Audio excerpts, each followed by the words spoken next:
¿quiénes somos? Identidad y eternidad. Y la pregunta, la siguiente, no sé si alguna vez te has detenido a preguntarte quién eres. A que te hagas esa pregunta, así como que a detenerte, como que, no sé, típico, entramos en la mañana en el baño, nos vamos a cepillar, tal, típico el hábito en la mañana, lo primero que hacemos en la mañana, vamos al baño, nos cepillamos y de pronto tienes ahí el espejo, inmediatamente ves tu rostro. De pronto tú dices, oye, no, me falta un toque de lindura de pronto, pero no sé si ahí cuando te ves en un espejo y te has preguntado, o se han preguntado, pero seriamente, ¿quién eres? Y muchas veces en esto de hacerte esta pregunta de quién eres, de quiénes somos, ¿cuál puede ser la respuesta de quiénes somos, de quién eres? Y muchas veces entramos en este mundo y vivimos en el mundo que nos tocó vivir, más allá que pueda ser mi caso, donde crecí en Venezuela, aquí en Chile, nos tocó vivir en el mundo occidental. Digo el mundo occidental, América, toda la parte que vendría siendo, correspondería a Europa occidental, América del Norte, América del Sur, etc. Y típicamente tenemos una manera de vivir, con unas determinadas costumbres, una determinada manera de ser. Los que somos papás, los papás aquí presentes, los mamás aquí presentes, seguramente será una preocupación para ti. Tienes tus niños, en tu caso como les contaba, nuestros adolescentes, y estás pensando inmediatamente, tengo que alimentarlo, obviamente, tengo que darle una educación. Ahora estamos quedándonos con Waldo y Ceci, estamos hablando de eso, de los próximos pasos para su chico. Quisiéramos darle lo mejor posible para que tengan la mejor vida posible. Y coincidirás conmigo en que seguramente piensas en ellos y dices, oye, quiero darle los mejores estudios posibles, de tener el dinero y tener las finanzas posibles, darles la mejor educación para que puedan tener las mejores herramientas que les permiten tener un excelente trabajo o puedan ser unos emprendedores que les permitan tener una buena vida y que económicamente puedan ser autosustentables y les pueda ir bien y puedan ser felices en la vida. Y probablemente si yo te muestro ese panorama, tú me lo firmas y dices, sí, yo quiero eso para mi hijo, yo quiero eso para mi hija. Yo quiero que puedan ser felices, quiero que puedan tener su familia, que Dios mediante un día se casen, puedan ver a los hijos de mis hijos, ver a mis nietos. No sé si has pensado en eso. Yo pienso mucho en esto, de pronto como que me adelanto mucho y pienso mucho en esto, como la expectativa de que Dios y de hecho es una de mis oraciones de decirle a Dios, dentro del ruego de mi corazón, Señor, yo quiero ver a los hijos de mis hijos. Y probablemente en esto, en la siguiente, en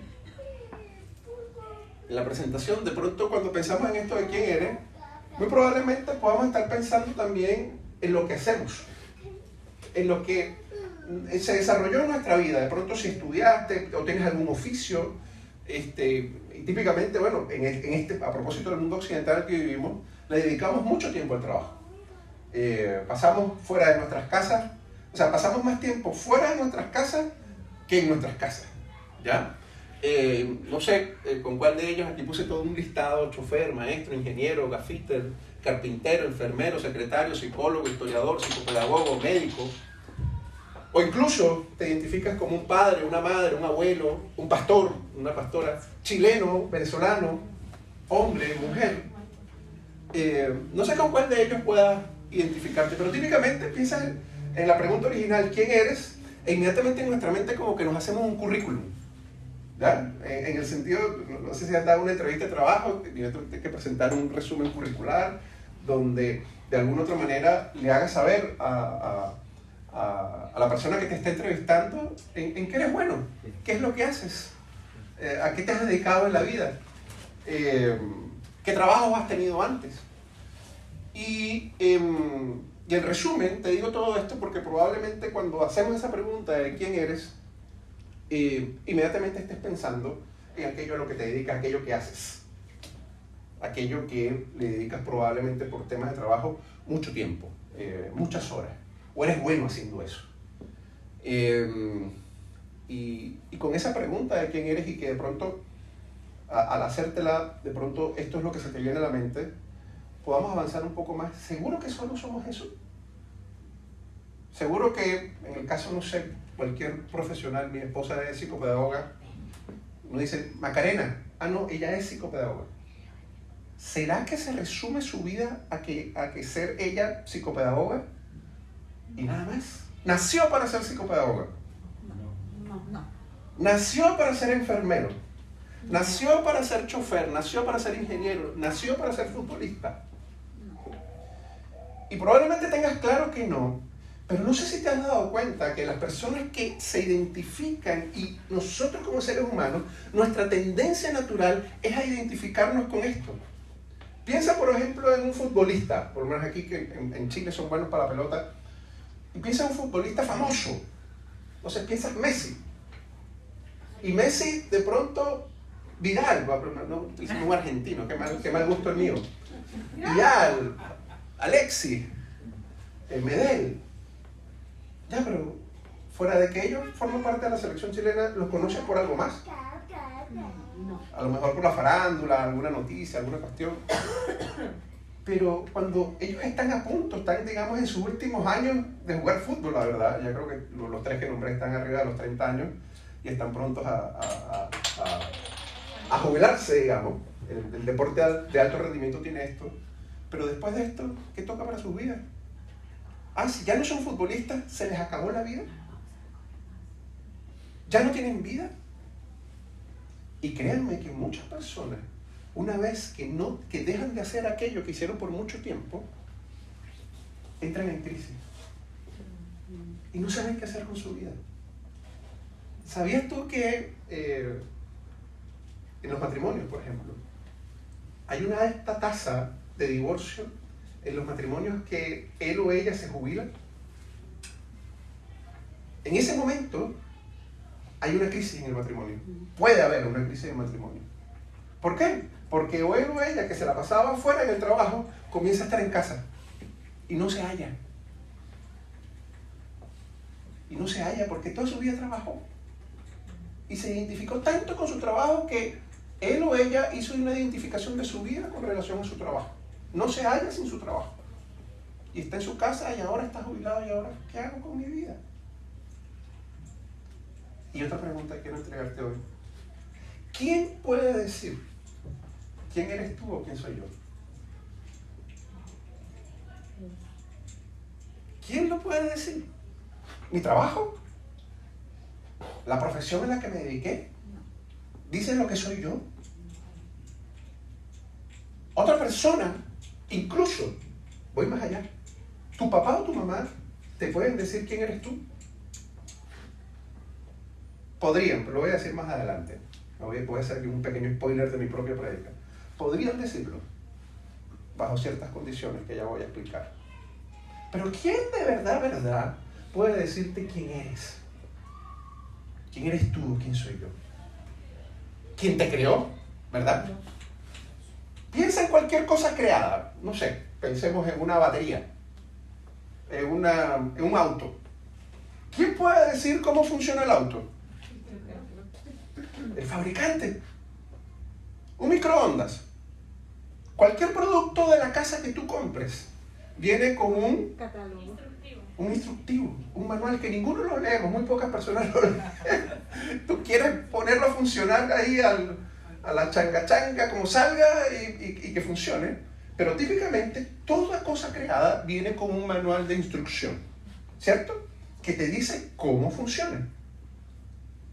Y ciertamente los seres humanos somos tan creativos que tú puedes agarrar ese producto y ponerlo a funcionar de otra manera. Dices, no, pero sí te le podemos sacar mejor provecho de esta forma, y comenzamos a inventar.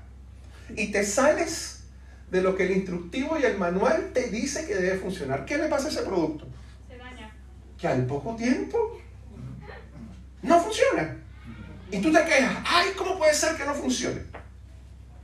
¿Cómo puede ser que se dañó? Y resulta que el manual te dice, no, mire, es que si usted lo utiliza por más tiempo de lo que está establecido aquí, se le va a dañar. Y efectivamente, se daña. Un auto, usted saca un auto nuevo, tiene, digamos, la bendición de poder comprar un auto nuevo, y usted no lo lleva al mantenimiento que le corresponde cada tantos kilómetros, ¿qué le va a pasar a ese auto? Se le va a dañar. Y así sucesivamente. Quien mejor puede saber cuál es el propósito de cada cosa creada es quien lo creó. En nuestro caso, ¿quién nos creó? Dios. Efectivamente. ¿Por qué es tan importante la palabra? Porque es nuestro instructivo. Porque es nuestro instructivo. Y cuando uno lee, y yo te animo, yo sé que de pronto en esto, por lo menos en mi caso, mi encuentro con Dios fue a través de la palabra. A mí me encanta leer. Yo sé que de pronto no a todas las personas les encanta leer, pero hoy día no hay excusa, porque incluso hoy tenemos tantas apps y aplicaciones que te permiten tener la Biblia en audio, que te permiten tener la Biblia en distintas plataformas, personas que te la comparten, personas que te la conversan. Hay mil formas, pero definitivamente la palabra de Dios, la Biblia, nos habla, básicamente, si tú la puedes leer, y que te animo a que la leas, el plan perfecto y maravilloso de Dios, de Génesis a Apocalipsis. Si tú me pides un resumen de lo que la palabra de Dios habla de quién es el creador y de quiénes somos nosotros. De eso se trata la palabra. ¿Quieres saber? ¿Quieres responder la primera pregunta que te hice? Ya podrás dar muchas vueltas, ya podremos entrar en filosofías de todo tipo, que a día de hoy, en este tiempo que estamos viviendo, hay respuesta para todo. El ser humano, por eso les comentaba, el ser humano, el Dios mismo creador puso en nosotros creatividad y tenemos respuesta para todo. Y por esto hay distintas, miles de filosofías hemos creado. Pero hay una sola respuesta a la pregunta de quién eres. Eso solo te lo puede responder tu creador. No sé si podemos pasar a la siguiente. De hecho, el mismo salmista, si tienes ahí tu Biblia en aplicación, en texto, en papel, el mismo salmista se lo preguntaba. Decía, ¿qué son los simples mortales para que pienses en ellos? Los seres humanos, para que de ellos te ocupes. El salmista veía esto, que él se veía a sí mismo como tan chico, tan pequeño, y Dios tan maravilloso. Acabamos de adorar, acabamos de cantar, acabamos de hablar de cuán grande es Él. Estaba viendo, no sé si has visto las noticias en el último tiempo, de este telescopio web, creo que se llama, que está tomando unas fotos maravillosas del universo. Qué inmenso es el universo, y que Dios, creador de todo ese universo, se fija en ti y en mí. Aquí, en los confines del mundo, en la Patagonia, en Santiago, en Caracas, en África, en China, Él directamente se está fijando en ti. Y voy más allá. Quiero que pienses en algo que de pronto puede ser incómodo para uno pensarlo, no se siente cómodo con estos temas. Ninguno de los que estamos aquí presentes, creo yo, por favor me corrige si es distinto, ninguno lo trajo la cigüeña, ¿verdad? No. Nunca sabe, pero siempre hago la pregunta. Cada uno de los que estamos aquí presentes, nuestro origen, venimos, nuestra concepción es el producto de que un día, una noche, tu papá, tu mamá se unieron, tuvieron relaciones. Tu papá y tu mamá un día X, una noche, una tarde, se unieron y hubo una concepción. Y entre millones de posibilidades posibles, en ese momento de la concepción, entre millones de posibilidades del espermatozoide del hombre con el óvulo de la mujer, llegó un espermatozoide con ese óvulo que en ese momento estaba en esa mujer, en tu madre. Hoy estamos expectantes porque llegue la gracia. La gracia ha podido ser cualquier otro. En el sentido de que si no hubiese sido ese día la concepción, ya no iba a ser la gracia como la vamos a conocer Dios mediante. Tan así. Y para que me entiendas mejor todavía, los que estamos aquí, ¿tienes hermanos? Sí. Qué distinto es tu hermano de ti, ¿verdad? Sí. Comiste lo mismo que él. Te pusieron la misma ropa. tuvieron los mismos padres, el mismo techo, y tú ves a tu hermano, y este marciano, esta marciana, ¿de dónde la trajeron? Ahí tú ves cuán único somos, cuán único eres. Y el salmista se pregunta, ¿qué son los simples mortales? Para que pienses en ellos, los seres humanos, para que de ellos te ocupes. Y la pregunta a quién eres tiene que ver con cuál es nuestra identidad. La siguiente puse aquí San Google me ayudó en esto, googleando. Traté de partir de algo porque hoy por hoy estamos viviendo temas tremendos. Uno utiliza la palabra identidad y uno se va para cualquier lado porque se está utilizando esto a diestra y siniestra para cualquier cuestión. Cualquier cuestión tiene que ver con identidad. Piensa en identidad de género, identidad de aquello, identidad de lo que más. Partiendo de un punto en común, la identidad. ¿Cuál es tu identidad? Que viene a responder en definitiva. ¿Quién eres? Tiene que ver con esto. Es el conjunto de rasgos propios de una persona, de un individuo, de una colectividad que los caracteriza frente a los demás. Como te decía, tu hermano, tu hermana, por mucho que hayas vivido con él, que hayas crecido junto con él o con ella, tú tienes una individualidad, una identidad distinta a la de tu hermano o la de tu hermana. Conciencia de que una persona o colectividad tiene de ser ella misma y distinta a las demás, y son caracteres que permanecen en el tiempo. O sea, no es que tú tienes una identidad de niño y luego cuando tienes 80 años tienes otra identidad. Lo que hoy en este mundo te quiere vender es que tú puedes tener múltiples identidades. Bueno, es una contradicción en términos. O sea, hablar de que tu identidad puede cambiar muchas veces es contradictorio como decir que el día es noche. La identidad tiene que ver con permanencia en el tiempo, que va permaneciendo en el tiempo. Y típicamente cuando piensas en identidad, volvemos al concepto de familia, piensas en familia. Tu DNI, tú sacas tu DNI, tu RUT, y ahí aparecen tus apellidos. Tus apellidos te acompañan.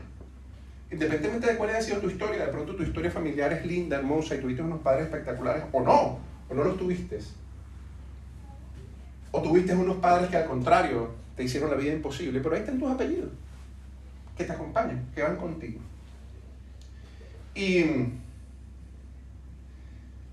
en esta búsqueda, la siguiente que le puse así en el PowerPoint, en cuál es la búsqueda de esta identidad. Una de las cosas que tú encuentras en la palabra de Dios, de aquí quiero que me acompañes en este sumergirnos en la palabra de Dios. Tú te vas a encontrar inmediatamente de cómo comienza Dios a relacionarse con su creación. Piensa por un momento que a quien le comentamos y típicamente en distintas prédicas, discipulados, etc. ¿A quién le decimos el padre de la fe? Abraham. ¿Por qué te has preguntado por qué a Abraham le decimos el padre de la fe? ¿Te has preguntado por qué es el padre de la fe? Puede ser a muchos maridos. Ya. Cuando le dije que... Sí. Ya. ¿Algo más? Es que Abraham, a diferencia de los que estamos aquí presentes, todos estamos, en vez de estar un domingo como hoy, tranquilitos en nuestra casa, empantuflados, calentitos en la casa, vinimos hoy aquí a estar reunidos, a ser familia, a ser iglesia. ¿Por qué? Porque tú y yo nos necesitamos. Crecemos juntos en la fe. Sobrellevamos las cargas unos con otros. Formamos el cuerpo de Cristo a través de la iglesia, dice la palabra. Abraham, lo único que tenía en su momento, y por eso es el padre de la fe, era una voz. Nada más, no tenía con quién hablarlo, no tenía una iglesia donde congregarse. ¿Has pensado en eso? Abraham ha podido decir, no, mira, me estoy volviendo loco, y esto es una voz loca que me está llegando a la mente y nada que ver. O, como dijo la Cece, le creo y obedezco a esta voz que me está hablando. Y que aquello que me está hablando se está cumpliendo en mi vida. Por eso Abraham es el padre de la fe. Pero si te das cuenta, a propósito de lo que es la identidad y de quién eres, todo tiene, ¿cómo decirlo? Por mucho tiempo, todo tuvo unos cimientos muy endebles, muy débiles. Aquí no hay una congregación, no hay una familia. Es un hombre con una palabra de parte de Dios, nada más. Y va pasando el tiempo. Y poco a poco, lo único que tenían ellos es que donde iban pasando algunos hitos de su relación con Dios, ellos iban construyendo altares. Y nada más, no hay nada más. Tú vas leyendo el Antiguo Testamento hasta que este pueblo escogido de Dios, el pueblo judío, comienza a crecer, ya crecer. ¿Pero dónde crece? En medio de otro pueblo mucho más grande y mucho más poderoso, el egipcio. Entonces, ¿qué sucedió con este pueblo que va creciendo? Con este pueblo que va siendo cada vez más numeroso. Moisés lo lleva al desierto. ¿Por qué era necesario? ¿Por qué crees tú que ese pueblo tenía que salir al desierto? Porque lo que estaba pasando con el pueblo judío es que cada vez la cultura que ellos estaban tomando, las nociones que ellos estaban tomando, eran las de ¿quiénes? De los egipcios. Las de los egipcios. Era necesario separarlos. Era necesario que salieran de ahí. Egipto fue la respuesta por un tiempo. Pero era necesario que ellos tuvieran su propia identidad. ¿Y qué comienza a pasar en el desierto donde no hay nadie? ¿Has estado alguna vez en algún lugar que sea desértico? ¿Cuál es la característica de un desierto? No hay nada. No hay nada. Todo es extremo. Mucho calor, mucho frío, tierra, no hay nada. Entonces Dios no se le ocurre mejor cosa al Creador que sacar a su pueblo. Nada, lo pongo aquí en un lugar donde no hay nada alrededor. Y allí comienza a revelar ¿qué? Su plan. El primer pacto, el pacto mosaico, los mandamientos, las dimensiones del templo físico, la manera que debería comportarse su pueblo, la distribución de cada una de las tribus, lo que debería encargarse cada una de las tribus. Si has leído alguna vez toda esta parte de Éxodo, Números, Deuteronomio, está lleno de detalles. ¿Por qué está lleno de detalles? Porque estaba creando una identidad en su pueblo. A mí una de las cosas que iba leyendo decía, hay cualquier cantidad de festividades que celebran los judíos. ¿Te has preguntado una vez más por qué hay tantas festividades en el pueblo judío? ¿Qué celebramos tú y yo cuando a propósito de aquí estaba en la coordinación y estaban pendientes de los cumpleaños? ¿Por qué celebramos nuestro cumpleaños? Porque celebramos el nacimiento, celebramos nuestra identidad, celebramos quiénes somos. Y cuando ves la palabra y ves cada una de estas festividades que tienen los judíos, cada festividad representa todavía hoy para el pueblo judío hitos de su identidad. Hitos que van marcando profundamente un sello en los judíos. Tú cuando estás, no sé si conoces a alguna persona que sea judía, y judía, digamos, practicante, es evidente que es judío. Incluso hasta por su vestimenta externa. ¿Por qué? Porque lo que hizo Dios en ese momento fue sellar una forma, una identidad muy específica en su pueblo escogido. Y si seguimos un poquito más adelante en este proceso, me gustaría que puedas ir lo que dice la palabra en Deuteronomio capítulo 6, versículos 4 y 9. ¿Alguien lo pudiera leer, por favor? Para no irme yo solo esta mañana tarde.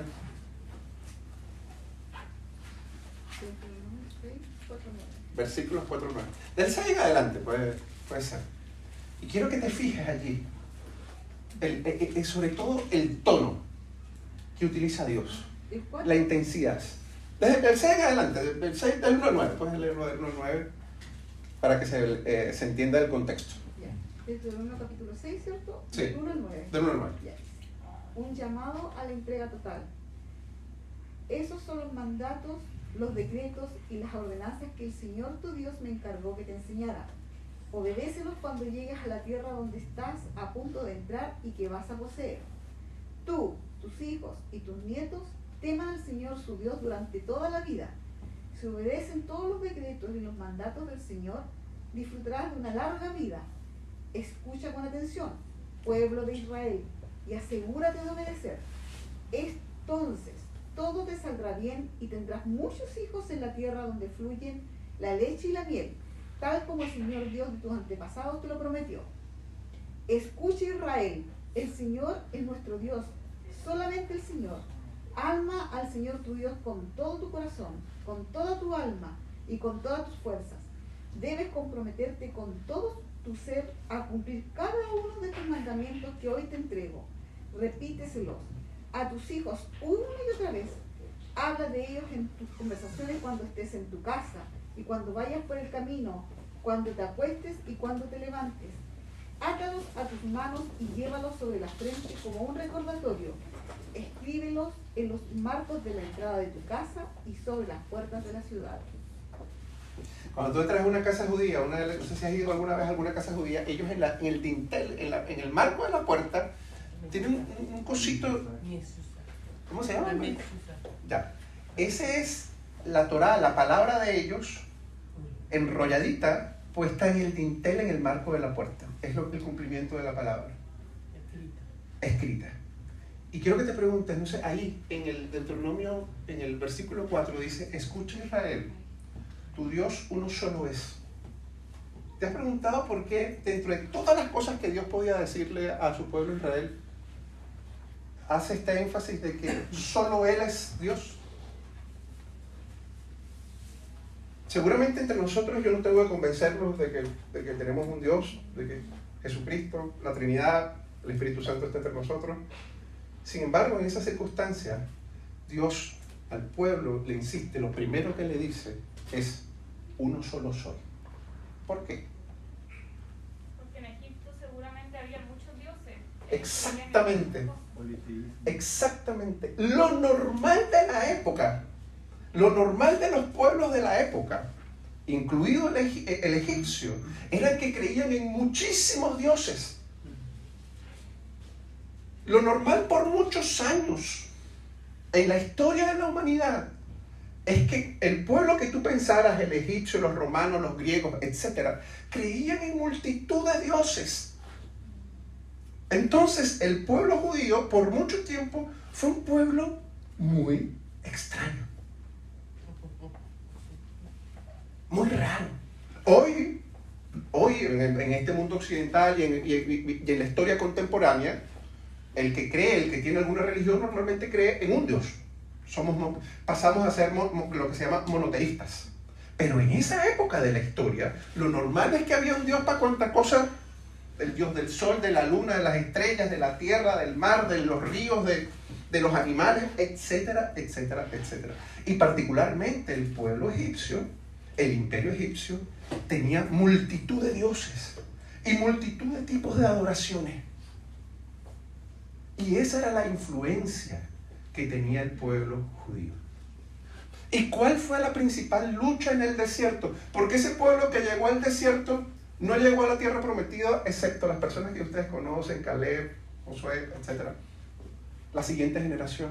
Porque toda esa generación no supo desprenderse de la identidad egipcia, en definitiva. No supo creer que realmente Dios tenía un plan y un propósito y que había puesto una identidad en ellos. Y un pasaje que hoy quiero recordarles, que es uno de los pasajes en la palabra que yo considero de los más tristes que hay en la palabra. Aquí ya están en la tierra prometida y por mucho tiempo, dentro de las diferencias que tenía el pueblo judío, todavía para ese momento ellos no tenían reyes. Tenían jueces, profetas, que iban declarando la palabra de Dios sobre el pueblo. Y digo que esto es uno de los pasajes más tristes, porque los ancianos, los líderes, entre comillas, espirituales de la época, comienzan a pedirle a Samuel que quieren parecerse a las naciones vecinas, que quieren tener un rey. Y Samuel se escandaliza. Si tú lees ahí, por razones de tiempo no te voy a, a leer todo el texto, pero lo tienes ahí, 1 Samuel capítulo 8, del 6 al 9, del 19 al 22, lo que el pueblo, lo que los líderes religiosos de la época le piden a Samuel y a través de Samuel, directamente al Señor, es que nuestro deseo, literalmente dice esto, nuestro deseo es ser como las naciones que nos rodean. Y uno podrá pensar, bueno, Rafael, eso pasó hace tanto tiempo atrás. ¿No nos pasa a nosotros que nos queremos parecer a veces, algunas veces, a este mundo? Que anhelamos las mismas cosas que anhela mi vecino que no es cristiano. Cuando yo te dije al principio, no sé si recuerdas, pensando en nuestros hijos, queremos una educación para ellos, Dios mediante que tengan una profesión, se gradúen, lleguen a una buena universidad, tengan un buen trabajo, económicamente sean exitosos. ¿En qué se parece ese pensamiento al vecino de la esquina que no es cristiano? En nada. En nada. Que cada uno de nosotros desee que nuestros hijos, este sea el plan para su vida, no le está dando una identidad realmente. Que si en el transcurso del tiempo nuestros hijos crecen y efectivamente Dios nos provee, le podemos dar esta educación, pueden ser profesionales, pueden tener buenos trabajos, son exitosos emprendedores, ¿eso les va a dar una identidad? Te pregunto. ¿Eso les va a dar una identidad? El que sea un tremendo, un médico reconocido, ¿le va a dar una identidad? Es una garantía para tu hijo, para tu hija, que sea un excelente profesional, ingeniero de primera categoría, que sea un hijo o una hija de Dios. Y quiero aclararte algo, yo con esto no vengo aquí a predicar, no, que tus hijos no estudien. Ya el fin de los tiempos está cerca y que no estudien, que no se preparen. Y... No, por favor, no te vayas con esa idea, no te estoy transmitiendo eso. Sino que tengamos cuidado de dónde estamos colocando la identidad de nuestra vida y de nuestros hijos. Ciertamente necesitan estudiar, yo siempre le repito a mis hijos, no, es una responsabilidad. Y en la medida que se pueda y que los padres podamos, trataremos de darles las herramientas para que ellos puedan cumplir con esta responsabilidad. Pero no es su identidad. Y leíamos en Deuteronomio, ¿qué leíamos? En Deuteronomio capítulo 6. ¿Qué le dice Dios a los padres de la época? Repíteselo a tus hijos una y otra vez.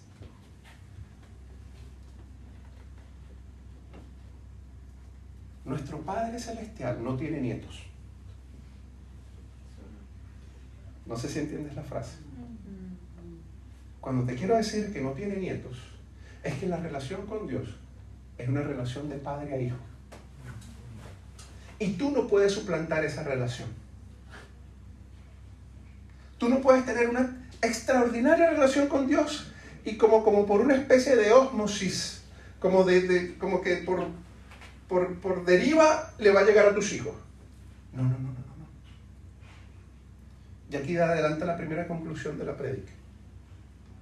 La gran tarea que tenemos los padres es repetirles una y otra vez quiénes son en Cristo Jesús. De todas las posibilidades posibles, de todas las circunstancias alrededor de la concepción de nuestros hijos, nacieron ellos y los tenemos entre nosotros. Es nuestra pega decirle quiénes son en Cristo Jesús. Pero para que tú y yo podamos hacer eso, tú y yo tenemos que tener claro quiénes somos en Cristo Jesús. Amén. Si tú no lo sabes, ¿qué le vamos a transmitir a nuestros hijos?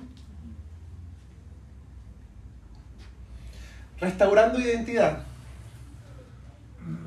Lo primero que hizo Jesús con los discípulos, ¿te acuerdas qué fue?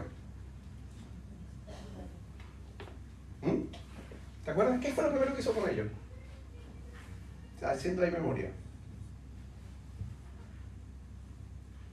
Ellos existían, estaban haciendo algo, si recuerdas, Sí. antes de conocer a Jesús. Y pasa. Les cambió su... por ejemplo, Pedro era pescador, ahora lo hizo pescador de hombres. Le cambió de identidad. Ellos venían haciendo como cualquiera de nosotros.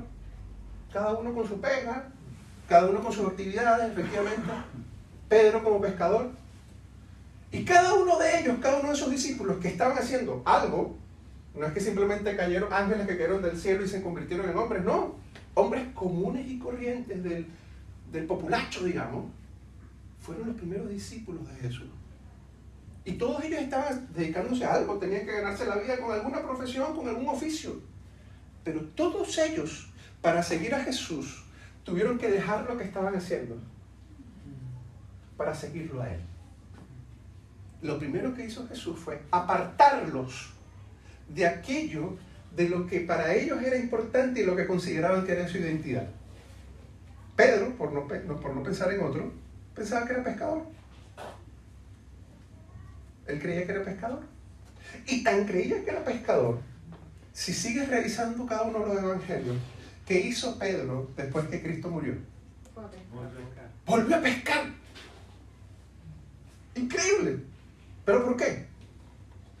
Porque en su concepción de sí mismo, él creía que era lo único que sabía hacer.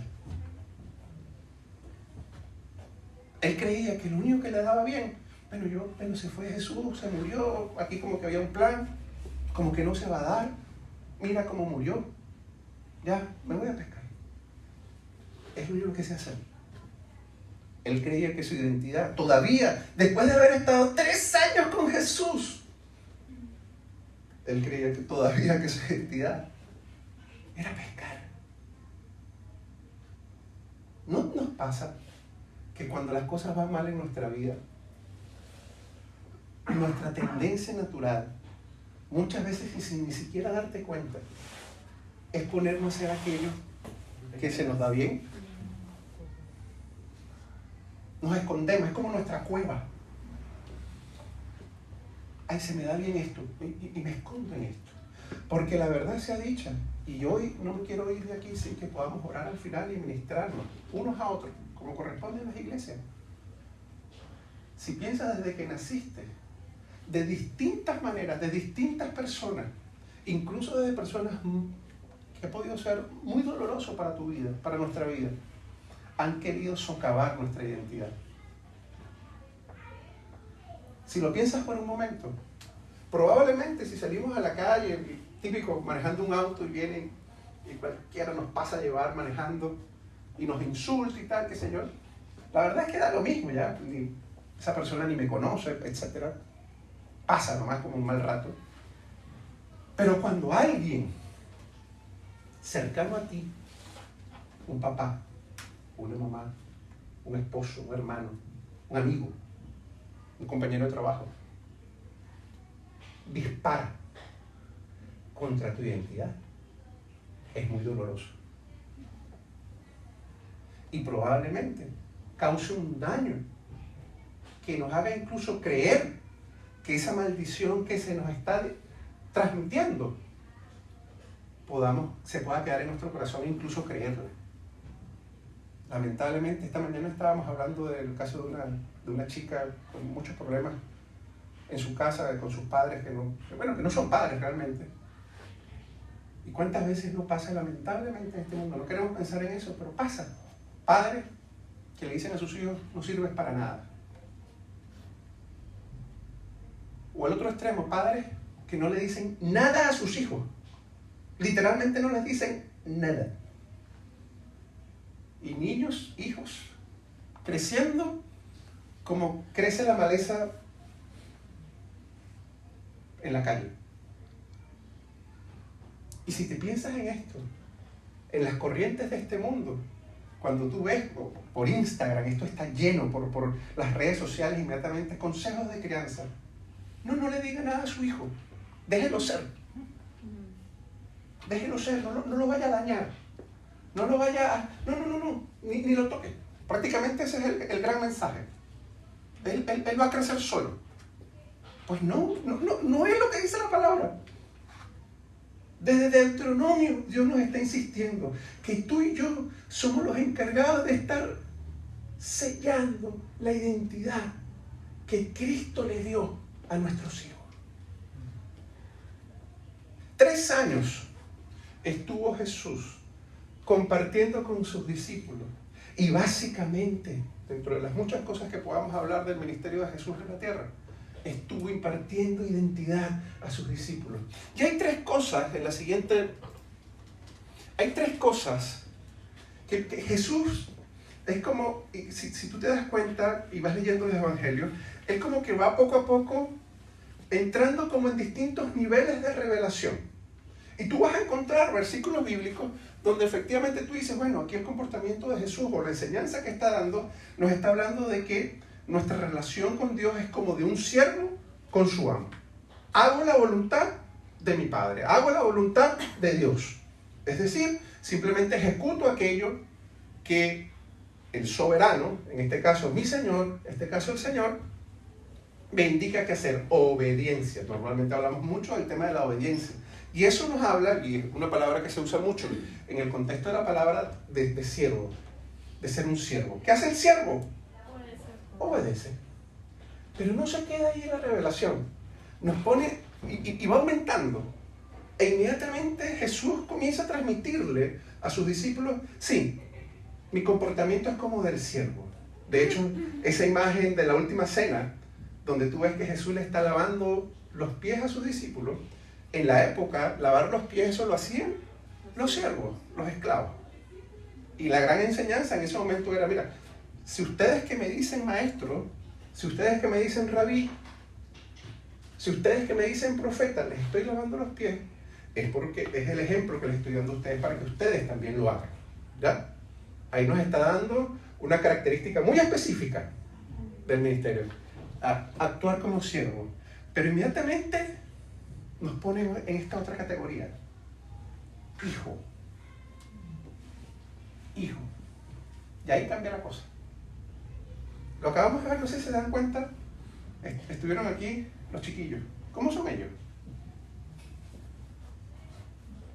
Hagamos 2, 3 características. ¿Cómo son ellos? Sí, estaban aquí. Inquietos. ¿Ya? Extrovertidos. Ninguno de ellos está preocupado de que si están aquí, de que tal, de que tengo que... Son nomás demandantes. Ellos se acercan a su papá, a su mamá, se les montan encima, les agarran la franela, ellos no están atentos de que, ay, no. Si tu hijo, y si tienes una buena relación con tu hijo o con tu hija, se te monta encima, te invade. De hecho, ¿no es lo que hacen los hijos? Sí. Cuando estás en tu casa, no sé si esto pasa nada más en la mía, pero una de las invasiones que yo tengo que respirar y tomármelo con calma es que de pronto los veo en mi cama. Con más frecuencia de la que quisiera. Y ellos no me están preguntando, papá, ¿me puedo montar en tu cama? Se montan nomás. Ya están de mi tamaño, ya incluso más grande que yo. Se agarran mi ropa, se la ponen. Los nietos son peores. Los nietos son peores. ¿Ven? Para allá vamos, si Dios quiere. Entonces, ellos tienen una plena confianza. Dejad que los niños vengan a mí. Pero fíjate este detalle. En ese pasaje de dejar a los niños que vengan a mí, no sé si te has dado cuenta de lo profético que es. Porque los judíos, dentro de su cultura y dentro de su identidad, piensas en el templo, había un lugar, no sé si has oído hablar de esto, el lugar santísimo. Es el lugar santísimo donde está Dios. Es el lugar santísimo.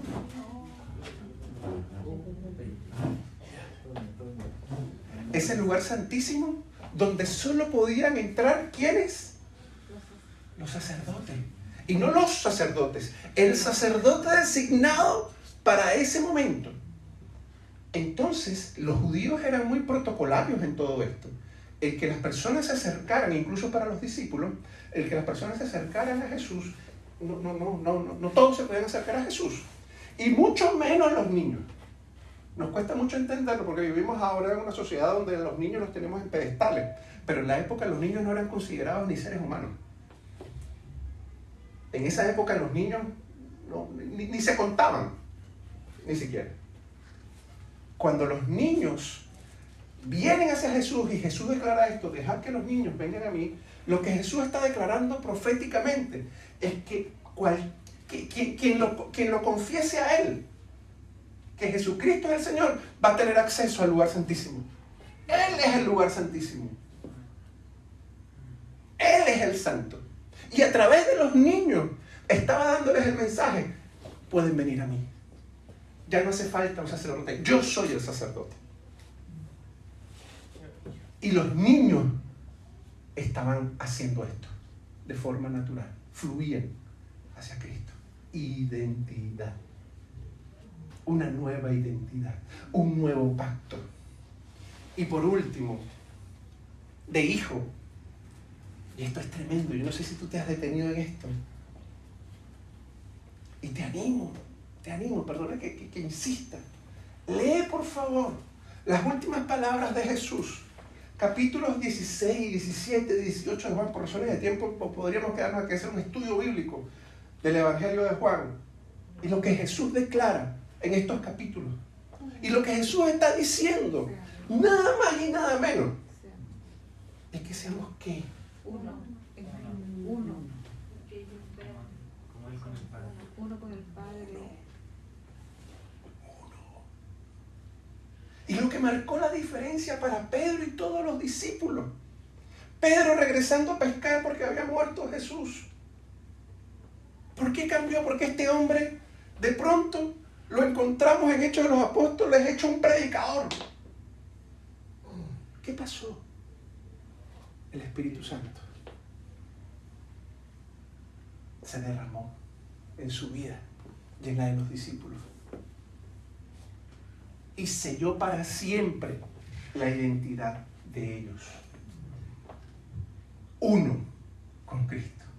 Templo, les dice la palabra, que somos templo del Espíritu Santo.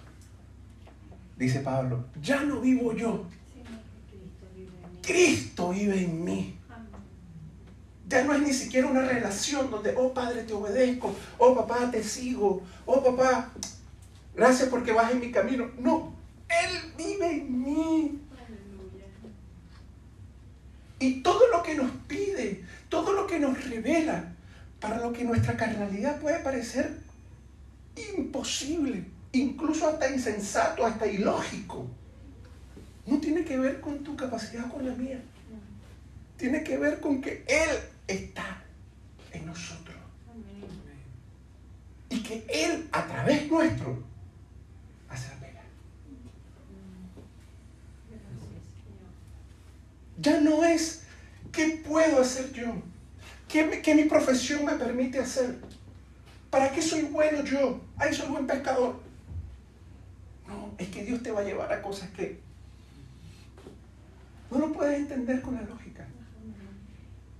Tienes, en verdad, familia, tienen el lujo de unos pastores que en días más los van a ordenar a Santi y a Dani, que ellos han podido haberse quedado con sus profesiones y sacarle el jugo a sus profesiones y ser exitosos y hacer la vida en Santiago o en cualquier otro país de pronto, jóvenes, y vinieron aquí a los confines de la tierra a encontrarse con ustedes. ¿Por qué? ¿Por qué? ¿Por qué hacer eso? Porque cuando sabes cuál es tu identidad, todo lo demás es secundario. Todo lo demás es instrumento para que se cumplan los planes de Cristo, los planes de nuestro Señor, los planes de su reino. Lo que ellos estudiaron hoy es simplemente un instrumento para que lo que están haciendo aquí fructifique y se desarrolle. Pero no es su base, no es su identidad. Si fuera su identidad, no estuvieran aquí, les digo. Y hoy el Señor, su Espíritu Santo, les quiere hablar permanentemente. y mostrarle sus propósitos, porque ha puesto una identidad. Desde que antes que fuese creado el mundo, ya había pensado en ti, ya había pensado en mí.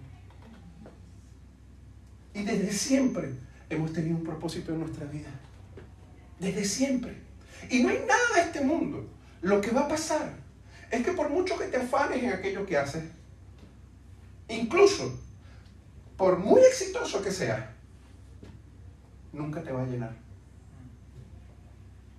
Siempre va a haber como algo, como una insatisfacción en tu corazón que te dice, ¿y esto es todo?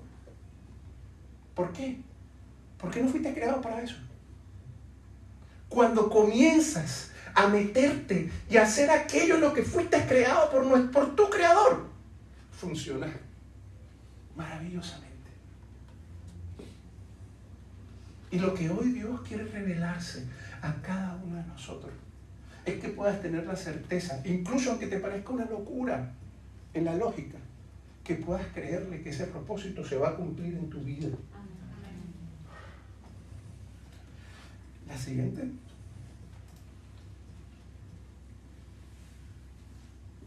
Aquí hay varios pasajes que me gustaría que los pudiéramos leer, porque son las bases de nuestra identidad, pero hay muchos más. Eso simplemente es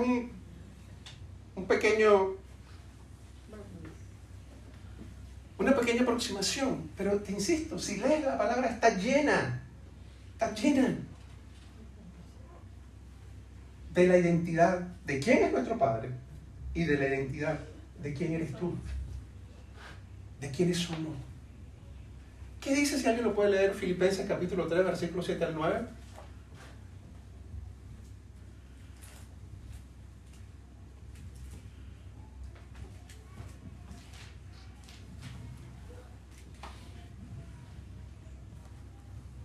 ¿Lo leo? Por favor, ¿de qué? Dice, antes creía que esas cosas eran valiosas, pero ahora considero que no tienen ningún valor debido a lo que Cristo ha hecho. Así es, todo lo demás no vale nada cuando se le compara con el infinito valor de conocer a Cristo Jesús, mi Señor.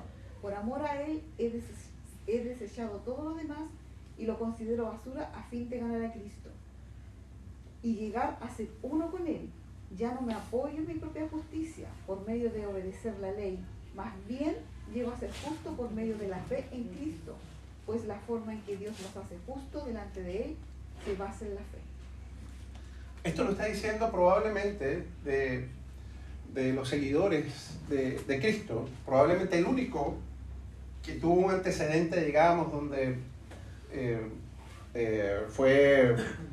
tuvo una educación bien, digamos, de un nivel para la época de primera categoría, donde probablemente se dice, no lo dice exactamente la palabra, pero Pablo, al declararse, esta es la carta de Filipenses escrita por Pablo, Pablo al declararse ciudadano romano, solo las personas muy ricas podían ser ciudadanos romanos en esa época. Pablo pertenecía a una élite, lo que podríamos pensar en esta época, una élite. Pablo pertenecía a una élite. Pablo tenía razones, él mismo lo dice, creo que ahí mismo en Filipenses, en otra carta más. Si alguien tiene razones para jactarse, yo más, dice Pablo. Y era verdad. Pablo efectivamente era un hombre privilegiado de la época. Importante, preeminente. Exactamente. ¿Y qué dice Pablo de toda esta cuestión? De todo esto que para él era su identidad. ¿Lo tengo por qué? Por basura. Al fin de hacerme uno con Cristo para alcanzar la corona. ¡Wow! No sé si a ti te pasa esto, pero yo digo estas cosas y se me pone la piel de gallina. Se me pone la piel de gallina. Señor, y vuelvo a lo que decíamos al principio del salmista. ¿Por qué te fijas en mí? ¿Por qué me amas tanto? ¿Cómo, a pesar mío, me has dado todo? Hay una canción que dice, lo tienes todo, es Dios, y sin embargo, anhelas mi corazón. Ese es su amor por nosotros. Gálatas, capítulo 3, versículo 28, si alguien lo puede leer. Ya no hay judío ni gentil, Esta es esclavo tremenda. ni libre, hombre ni mujer, porque todos ustedes son uno en Cristo Jesús. Detente ahí, vuelve a leer, por favor, comienza por partes. Ya no hay judío ni gentil. Traducido al siglo XXI, ya no hay chileno ni venezolano. Esclavo ni libre. No importa tu nacionalidad. ¿Tú te imaginas estar en el cielo? Hagan fila los chilenos por aquí, los argentinos hagan la fila por acá. A propósito, vienen ahora las fiestas patrias. Y es lindo esta cuestión de que hay una identificación natural con tu bandera, con tus costumbres, con tu cultura. Pero ojo, la palabra nos dice nuestra condición en este mundo. ¿Sabes lo que nos dice la palabra que somos en este mundo? Forasteros, peregrinos, extranjeros. Nuestra nacionalidad no está en este mundo. Tu identidad no es ser brasileño, ni chileno, ni patagón. Tienes sí una cultura, obvio. Ves tu selección jugar y te emociona. Pero no está tu identidad ahí. No es lo que Dios te va a pedir cuenta, qué bandera. Te tocó vivir. No escogimos nacer en la nación que nacimos. Esclavo ni libre. Piensa por un momento, esto un poquito a propósito del orgullo de tu patria. Incluso Chile, no sé si te has dado cuenta que el billete de 20,000 pesos tienes a Andrés Bello. Y no se sabe si Andrés Bello es venezolano. Es por eso que está ahí. Y da lo mismo. Ha podido ser de cualquier país. Está ahí no porque, no, vamos a poner un venezolano, no, sino porque ese hombre en su momento fue de bendición para Chile. Y punto. Y de eso sí nos va a pedir cuenta el Señor. Ni esclavo ni libre. Da lo mismo tu condición económica. Da lo mismo qué tantos títulos hayas obtenido. O tu condición de humildad. Da lo mismo. Ni hombre ni mujer. Oh my God.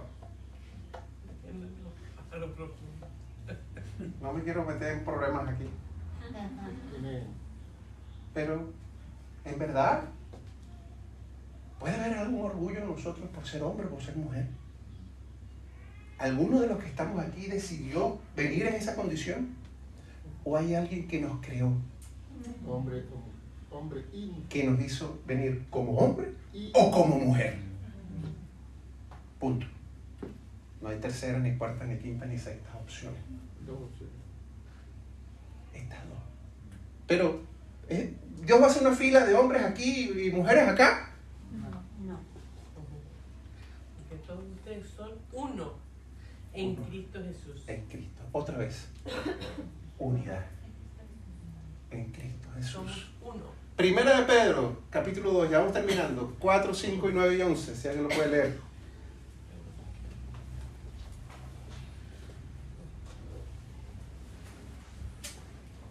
NTV.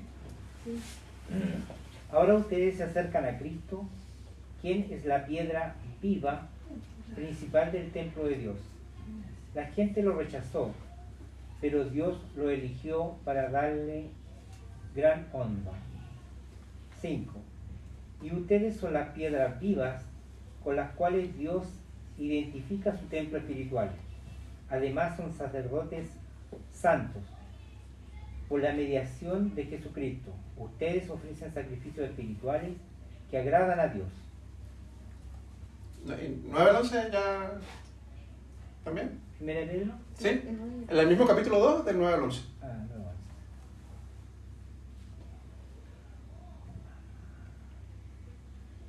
Más vosotros, Pero ustedes son así, porque son un pueblo elegido, son sacerdotes del Rey, una nación santa, posesión exclusiva de Dios. Por eso pueden mostrar unos a otros la bondad de Dios, pues Él los ha llamado a salir de la oscuridad y a entrar en la luz maravillosa.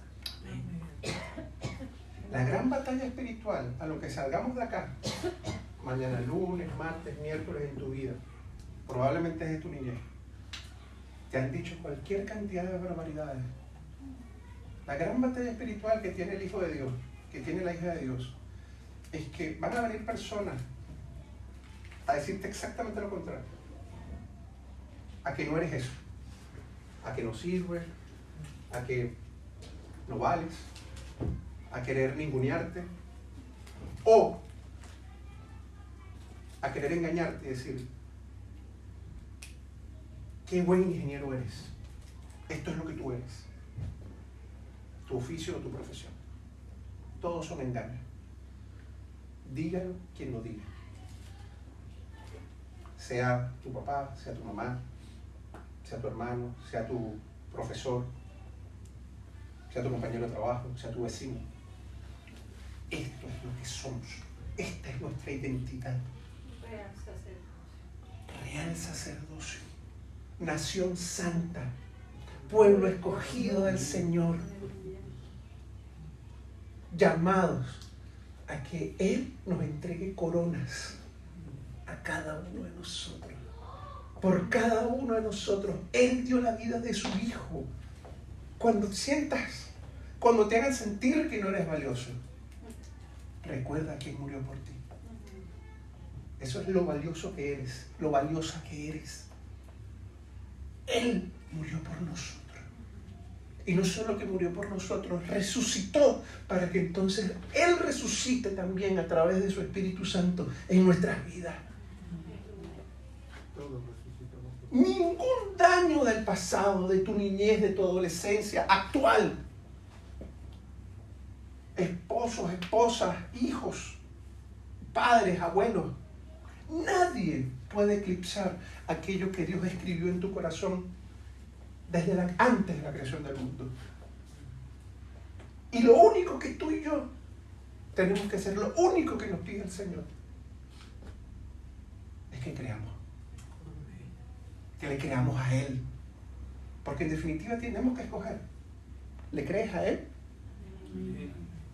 ¿O le crees a esa persona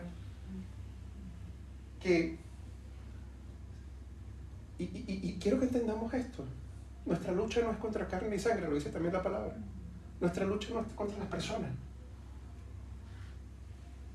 Pero se encarga el enemigo de utilizar a estas personas para como parecer que tuvieron un megáfono en la boca y querer eclipsar aquello que Dios escribió en nuestros corazones desde el principio de los tiempos. 1 Corintios, para terminar, capítulo 3, versículo 16. ¿No se dan cuenta de que todos ustedes juntos son el templo de Dios y que el Espíritu de Dios vive en ustedes? Wow. Wow. La palabra se basta por sí misma. Yo estoy diciendo cosas y lo que estoy es... se basta por sí misma.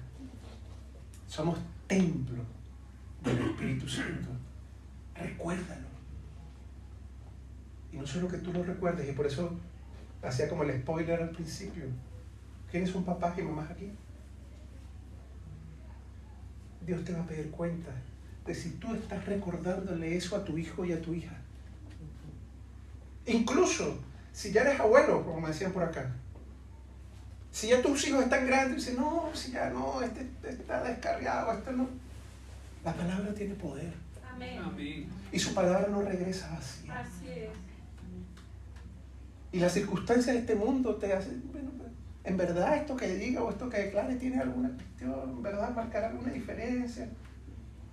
Qué duros somos los seres humanos para transmitir amor, para hablar amor. Qué fácil sale la queja, qué fácil sale la tristeza, qué fácil sale la maldición. Pero que le digamos a alguien, a nuestros hijos, te amo. Eso que se nos atreve. Como que, ¿por qué hay algo espiritual? Recuerdo a mis padres, ya voy terminando. Ellos eran muy amorosos, pero muy serviciales con nosotros como hijos. Pero de decir a ellos algo, poco y nada. muy de servirnos, muy de atendernos. Era como su lenguaje de amor. Pero hoy quiero transmitirte, papá y mamá, tu palabra tiene poder. Eres el responsable de sellar en tu hijo esta identidad. Amén. Repíteselo. No es cada domingo. No es de vez en cuando. En el desayuno, en el almuerzo, en la cena, en las conversaciones que tengas con él, con ella. Eres un hijo de Dios. Somos uno con Cristo. Él murió por ti. Te dio identidad. Tiene propósitos tremendos para tu vida. Vas a bendecir a muchas personas a través tuyo, Señor. Repíteselo. No lo des por descontado. No asumas que él o ella sabe. Si me puede acompañar alguien con la guitarra o algo así. Y quiero que nos pongamos de pie.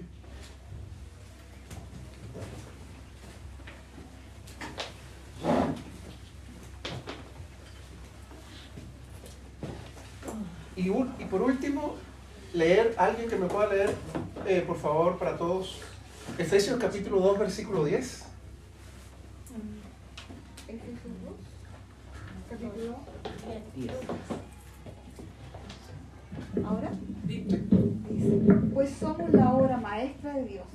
Él nos creó de nuevo en Cristo Jesús a fin de que hagamos las cosas buenas que preparó para nosotros, tiempo atrás. ¿Qué tal si te volteas a la persona que tienes a tu lado y le dices, eres una obra maestra en Dios?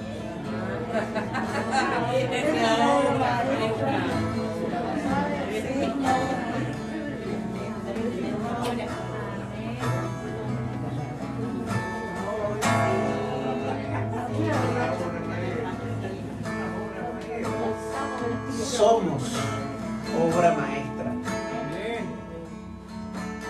Que no te venga falsa humildad.